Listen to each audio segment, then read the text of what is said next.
Ladies and Germans, how you all doing? As always, this is Connor. I'm Mangru, hello, hello, hello. And folks, back today on Slits, we continue our coverage of the SD2 Season 2 League.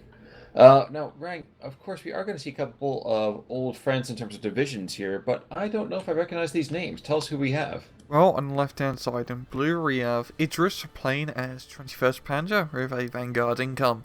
And on the right hand side, we have Ghaspar playing as the 3rd Guard Mechanized Corps, yes, with a Vanguard income. Don't worry, Gaspar, he's a friendly Rusky. Hmm. Uh, but, Partizani DP starting off. I can't help but feel that's a little bit different than what we'd expect here. I kind of expect the Superior opening, or Yeah, open with Cheeky opening. yeah, the 3rd Guard Mech is pretty unique as they have partisan troops in A Hmm. phase, which are pretty cool. They're alright for what they are, just kind of, cheap holding the line, all that good stuff. But you might as well just bring them in as a good availability. Certainly seems to be a good idea. Now, 21st Panzer, we are going to see a very early Königstiga up Oh, north, so pretty obvious which way Iadris wants to be going here. yeah, the King Tiger on this map is absolutely brutal. And that far northern side, it's just open fields. So unless Gaspar has some airplanes which he can use to try and pin it down, it's just gonna have free reign over that side of the map. But it is very expensive bringing it in early on, and especially for availability rise, because that's a single card in A phase. Yeah, but if you can establish that dominance, and I think that's why we actually have two get parts up there as well. He Yeah, knows that the air power is going to be an issue, yeah. But but mhm. nothing third guard mechanized can really frontally penetrate that tiger easily. Like it's mainly just a Sherman spam division. Earthsat's opening now. Ooh, a Laughley V15T. Don't have to see this guy either. So this is a kind of just a random 13-2. Wow, I don't think I've ever seen that caliber before. I think it was up north. No in the center over here in Iadris. So if you look for the rather unique silhouette there in the middle, think of it as like a difference between a Kubelwagen and a Oh, Jeep. yeah, it's like I think it's some sort of like French Jeep with just a 50 cal on top, or the French Hotchkiss machine gun, I should say. But yeah, it's a cool little transport. I don't really remember seeing that very often here, but Oh, regardless, we are going to get started here. A couple early Shermans over here from the third, in fact, four of them. And I don't know. I don't know. Sherman's gonna have quite their work cut out for them.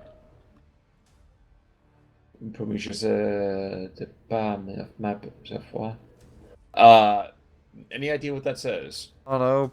Please don't off map me. Something something XD. Well, I was assuming with being our resident Canadian in the audience, even though you are not Quebecois necessarily, they might have a little bit of French going on there. But pardon me for the stereotype. Oh, no problem. It's actually Okay. funny in Ontario. Every single piece of packaging can has to be bilingual. Really? Yeah, so anything that you can buy in the store, it's always like one side. It's always French and English. Huh. It's pretty interesting. It's the only I, I province that does that. I'll definitely say. Now we are going to see that an SBW 222 does get nixed out pretty quickly by a 45 mil. In fact, he fires an APCR shell at it just to kill it.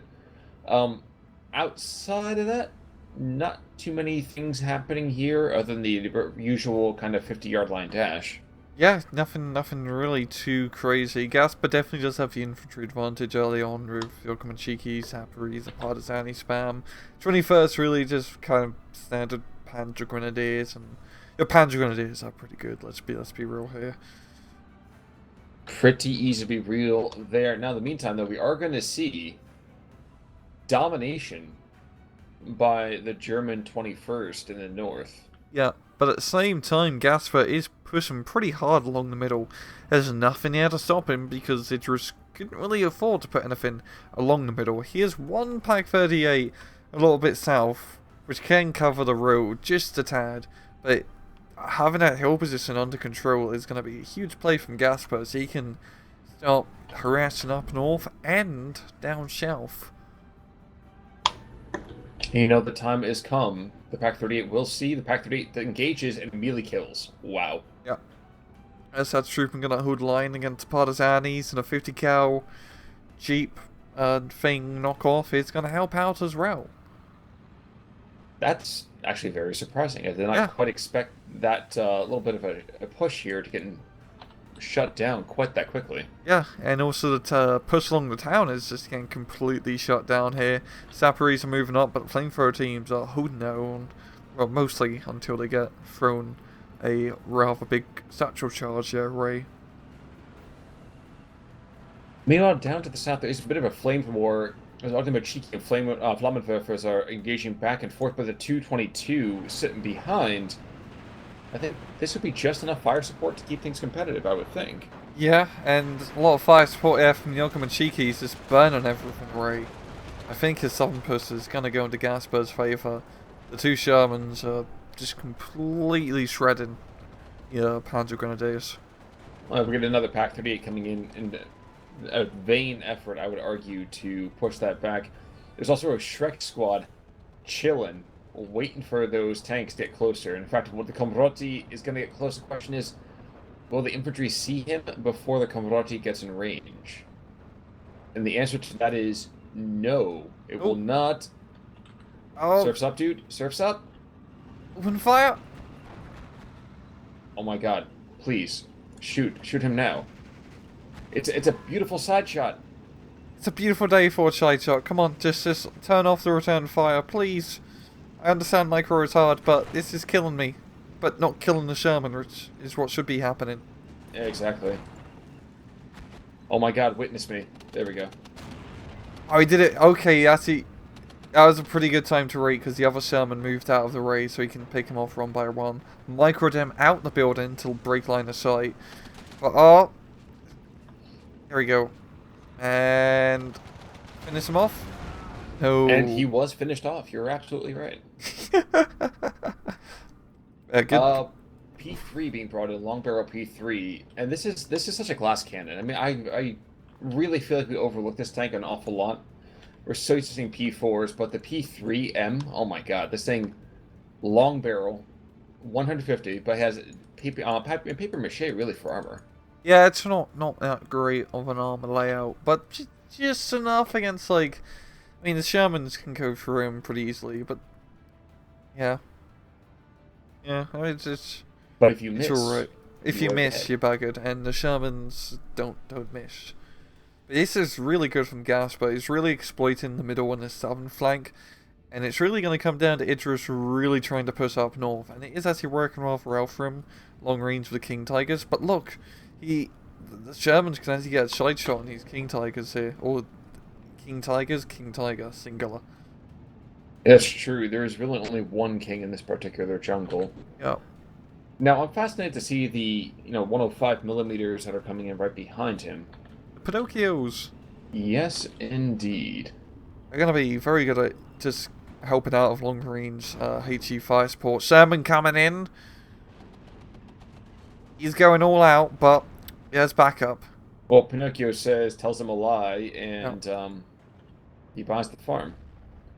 Yep. Yeah, I mean, Iadris just has enough to just hold the flags at least. Got those two northern flags on the enemy flank, and it's just going to be about long range firepower. But he does need to try and plug up the middle and southern side because Ghaspar is going all out. As you might need to. Now, interestingly, we are going to see the Aufklärers way behind the lines are getting engaged, are going to go down as a infantry support column tries to swing into the southern town. And here's where things are going to get really, really dicey. This is where the rubber meets the road. Yeah. And right now that road is quite happy to be driven along. Good lord. Hey, Ghaspar just has good positions on those hills. Like that middle hill position is really terrifying to have full control of. And Iadris isn't even going to try and contend with it. He's pretty happy with leaving Ghaspar up here. But Ghaspar, as you've seen, he's always managed to get into one of the towns on the western approach of that hill.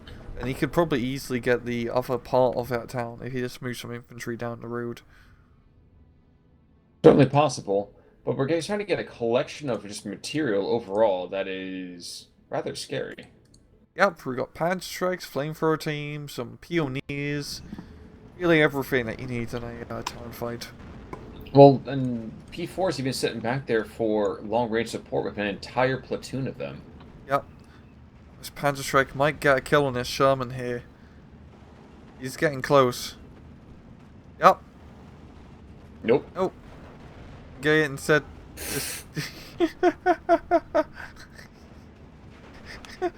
And the partisans welcome the Bachi with a nice long-range Molotov. Drinks up. Exactly. Exactly. Now, Pack 38 could have been well positioned along the river to engage this Sherman, but does not get himself into a great position. No, no, he doesn't. And yeah, these Shermans in CQC firefights like this, terrifying tanks, stabilizers and all, good armor layout, 50 cal machine gun, not something I want to have to fight in a town fight.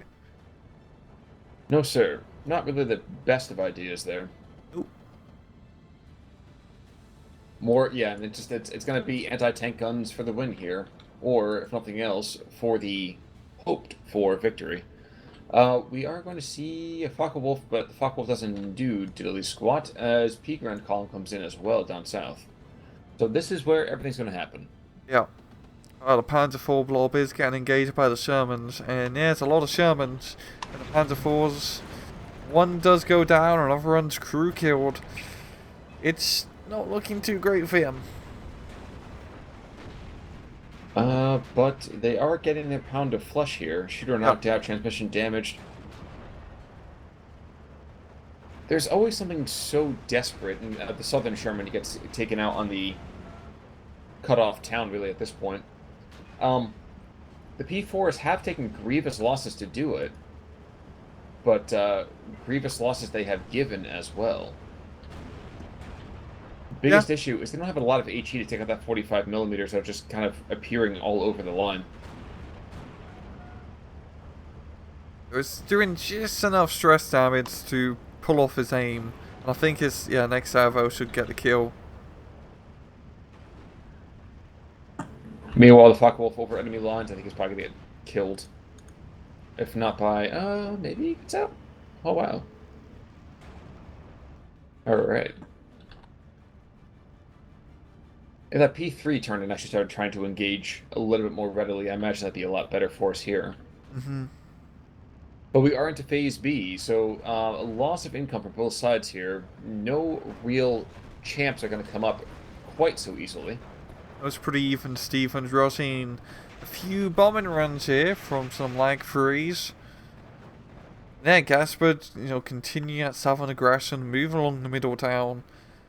And, I mean, Iadris does have that northern flank pretty much locked down for now, but he really needs to try and get back at middle hill position. He is going to be capturing one of the flags back here, but he needs to get his arse on that hill. Yes, he certainly does. Regrettably, I don't know if he's going to be able to do that. It's going to take a little bit. He's moving some ersatz trooping up here. But Ghaspar does have, time to set up defensive positions on the hill, if required. Certainly true. And his entire infantry pushes get stalled with single bombing runs, so that's a bit of a kick in the head. Yep. Ooh, but I didn't even realize there's one partisani over here all the way to the west. As P-Gren behind him. I'd like to think that the P-Gren can take out the partisan squad, but the Molotovs are a rather nice force equalizer there. Yeah, they are. That's a nice thing about the regular partisan squads is, yes, they're not the best infantry loadout, just like some Mosins, but they really make up for it with a good Molotov through, and it's pretty cheap for a regular partisan. They used to be pretty broken, but now they're in a nice balance. A little more considerable, that's true. We do have an 88 is on the field. That's a very interesting call. Rather big investment. Not quite the same insane power that we've seen from some of the Russian material. But then again, I guess it doesn't have to be. I guess it just has to freak out that aircraft just enough to cause the bombs to go off kilter. Yup. Ghaspar just keeping out the pressure.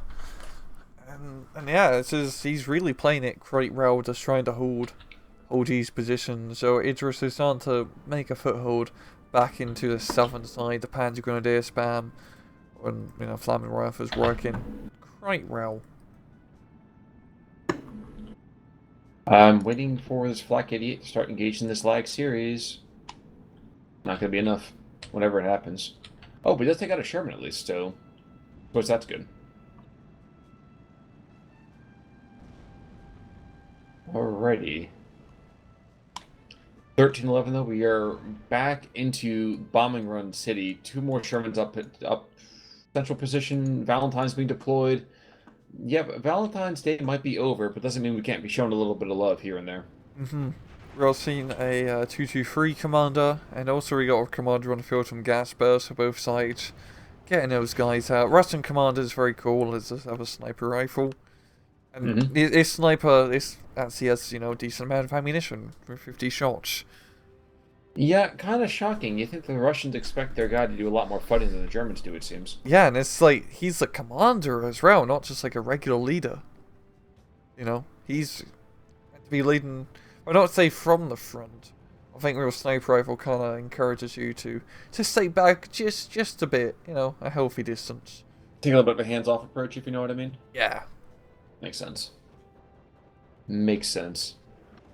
Let's see. Outside of that, another column being deployed to the center. Air/troop and looking to clean up this Ognamachiki once and for all. I get why. Still not really thrilled with the deployment of troops there. I'd rather get a little more of a push in that center town. I guess we're just holding barely. He's managed to get the northern flags back under his control just with some sneaky infantry play. And yeah, I think Iadris is kind of a bit scared of moving up north. Yes, he has a big scary King Tiger, but it's, airplanes and anti-tank guns and the possibility of getting flanked by the southern hill is going to keep him hold up on his side of the map. Does certainly seem possible. We are going to see Russian aircraft kind of hit the field quite consistently. They also might be hitting the ground again quite consistently. See a Focke-Wulf diving after this second kill. Yep, it's another kill for the run. Yeah, Focke-Wulf, real terrifying aircraft with like 4 20mm and 2 pretty much 50 cal machine guns. Not something like once he gets behind you, you're dead. Just that's it. Gone. Kaboom. Goodbye. Nice knowing you. Auf Wiedersehen. Sayonara. Yep. I'm right there with you, man. I understand. But, we have 1 lone Ognamachiki behind enemy lines here. 3 squads of air/troop being brought in after him. We've even got a partisan unit behind enemy lines, which is extremely fitting. Yeah, exactly. I'm surprised it actually took so long for that to happen. We're gonna see one more run here. Well, we've seen another bombing run, 2 bombing runs. In fact, 2 sorties. I think that'd be enough to retard the progress over here from the Germans. Yep, and we're gonna see the Flammenwerfer is probably gonna get taken out, forced to a capture. Pegrants as well.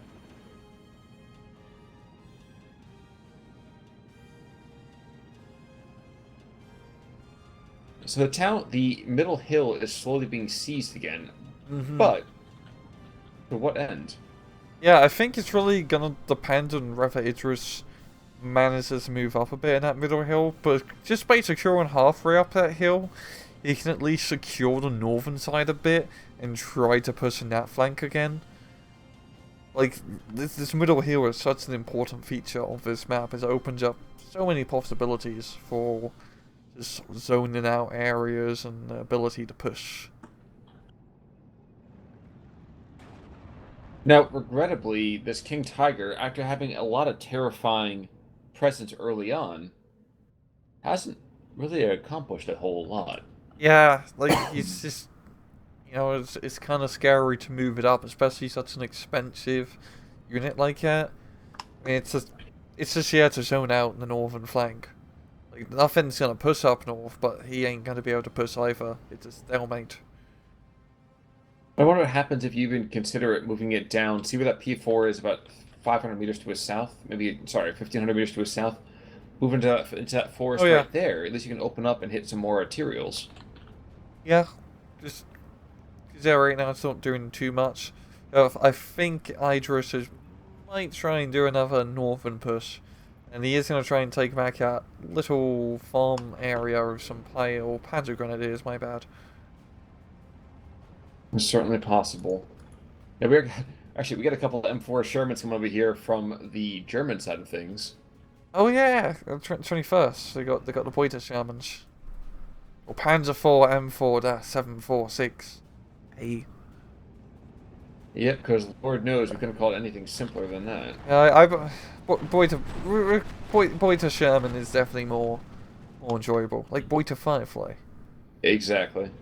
Certainly more pithy, that's for damn sure. Yeah. The thing that's been kind of interesting to me is that despite the fact the Germans have had crazy amounts of vision upon that bridge, we're only just now seeing a couple of kills happen as more and more Russian equipment tries to get rushed across it. And we see the effect as a couple of trucks go down. That's what you got to do. You got to be able to strangle out a hefty amount of that town. You have to force them to hit that southern route. Yeah. Regrettably, ooh, another Koenigsegg as we go into the late phase B. And the lag series, we have a lag series up north is going to be bombing out these peak runs. Probably going to retard the entire progress. No. Mostly misses. Yeah, nothing too crazy. Yeah, King Tiger down south, definitely going to be a rather scary affair, but it's also a bit of a risky place to put it, as there's, pretty close quarters. It's possible to get outflanked by a Sherman tank.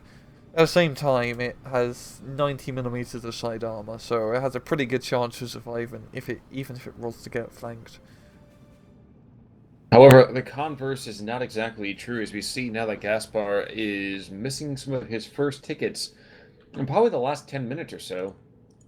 Yeah, I think this northern push again, just with some Panzer Grenadiers getting 2 flags there, just due to the lack of units, is going pretty good for Iadris, and he's slowly rooting away the southern side. There's not much here anymore from Gas, but just some like tank distant keys, some guard DPs.